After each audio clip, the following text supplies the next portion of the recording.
Hey everybody, welcome back. I'm Julie Canton with Canton Chevrolet in Laconia, New Hampshire, and today I'm testing out my very first electric car, the Chevy Bolt. So our mission today is to find out the ins and outs of this electric car and how it compares to a fuel car. This particular car is in the kinetic blue metallic color. The body is a bit compact and reminds me of the Chevy Sonic. It is a four-door car with a comfortable back seat that we will take a look at in a bit. The wheels are 17-inch painted aluminum. The mirrors are color matched to the body of the car and are also heated, power adjustable, and manual folding. The rear of this car sports the classic Chevy bow tie along with some beautiful chrome accents. So let's take a look under the hood and see what makes this car tick. The electric drive unit helps the car achieve a 10 out of 10 fuel economy and greenhouse gas rating, as well as a 10 out of 10 smog rating, both the best possible scores. The interior of this car is the dark galvanized and sky cool gray color combo. The steering column is telescopic and tiltable. To the right of the steering wheel is the color touchscreen Chevrolet infotainment center. We'll look into this a bit more detail, but for comparison's sake, this screen does act as the command center for Bluetooth and audio streaming, voice command pass-through to the phone, Android Auto, and Apple CarPlay, just like a fuel car. In front of the steering wheel is an 8-inch driver information center. Just like you would see in many Chevrolet cars, the steering wheel contains controls for this screen, and you can access information such as vehicle information, audio, phone, and OnStar navigation. Now let's take a deeper look at the infotainment center. This is the home page where you can find the radio, which is Sirius XM capable, as well as Bluetooth settings. This page also shows a general overview of the energy used and distance traveled since the last full charge. On this next page, we have various settings and windows that you can go to, such as a full page dedicated to music and radio stations. And then one of the most important features of this car is this bottom panel here. What most people don't know about electric cars is that you want them to come with a heated seat and then a heated steering wheel, which is capable in this car. And those are really important because it reduces the energy that is used overall. Using a heated seat and a heated steering wheel takes up a lot less energy than blasting the AC or the heat in your car.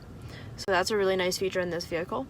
You also have the energy button, which shows you the overall ratings of the car itself.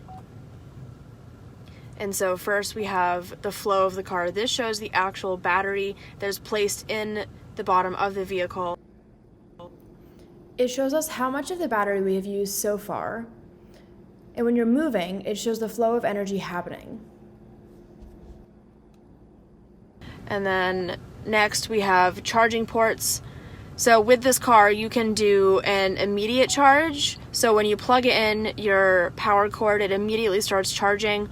Or you can set a departure time. So when you click on this, you can choose a time that you want your car to be finished charging, and the vehicle will automatically figure out when to start charging, and so you don't need to worry about it.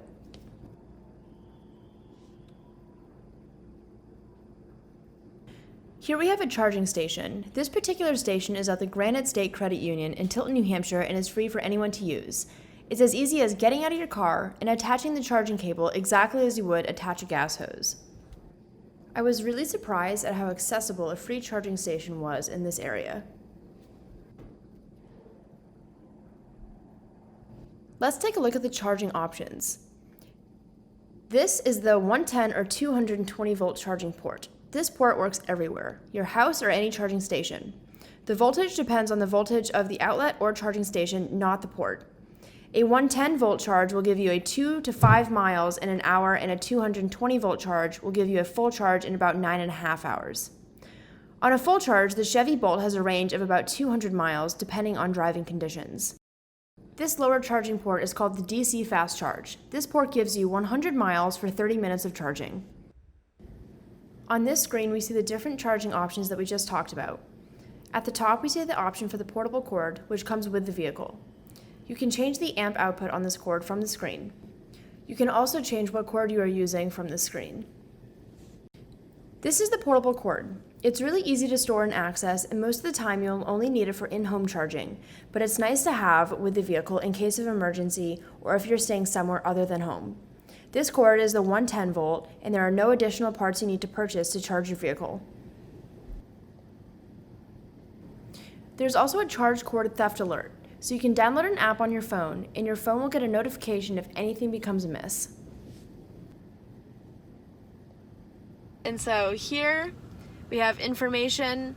So The purple is driving accessories, blue is climate settings, and then we have battery conditioning. On this screen, we can also see the energy we have used and the distance we have traveled. On this next screen, we have various settings that tell us how efficient we've been since our last drive. Technique is how you drive. Are you a really fast driver, which is less efficient, or are you more willing to save a bit of battery life? Terrain is the area that you're driving in. Hilly, flat. We live in New England, so probably more on the hilly side. Climate settings is the climate control inside the car. If you are using heated seats and the heated steering wheel more than blasting the hot air, you are going to score better on this. Outside temperature you can't affect, but the car likes warmer temperatures better because it's better for the battery and it uses less energy when you don't need to blast the heat. This screen shows your efficiency history and average energy use. The back seat is a 60/40 folding bench. You can also purchase an insertable floor which levels off the floor of the vehicle when the bench seat is down.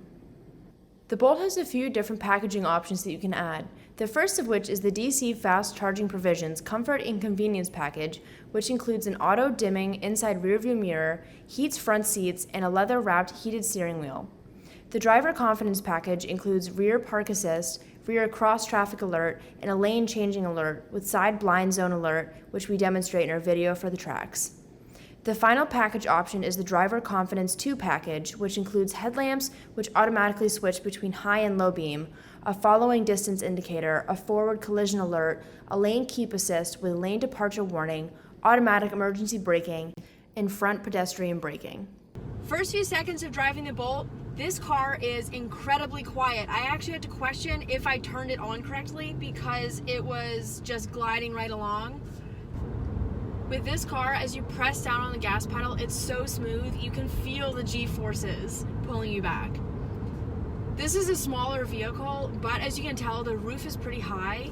With the electric car, you don't need a gas tank or things that a normal car would have, so the floor sits significantly lower. The battery is about 1,000 pounds, and it sits right on the bottom of the car, and it's a big square that fills up the whole base, and so it puts equal pressure on each corner of the vehicle.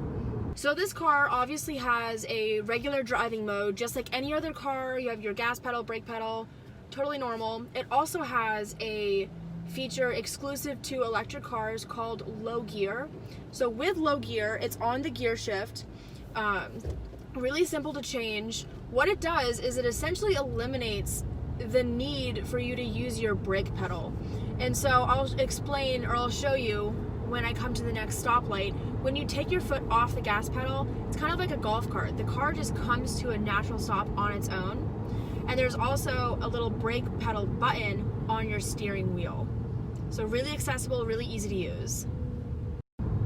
Okay, so in low power mode, like right here, I took my foot off the gas pedal and the car comes to a nice easy stop. If I need to have more brakes or stop quicker, I can pump the brake on the steering wheel, or in case of emergency, if like a deer runs out in front of my car, I can actually use the traditional brake pedal on the floor of the vehicle. Some other technology features in the Bolt, very much like fuel cars, is the keyless open and start and the remote vehicle start.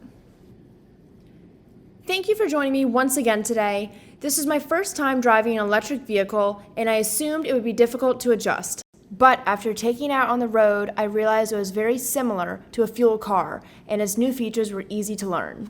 If you'd like to test drive it for yourself, come on down to Canton Chevrolet and we'll have it sanitized and ready for you. And if you have questions, we have our own expert in store who can answer any questions you have about the vehicle. Or check us out at cantons.com. Please like this post on Instagram and Facebook. Happy summer!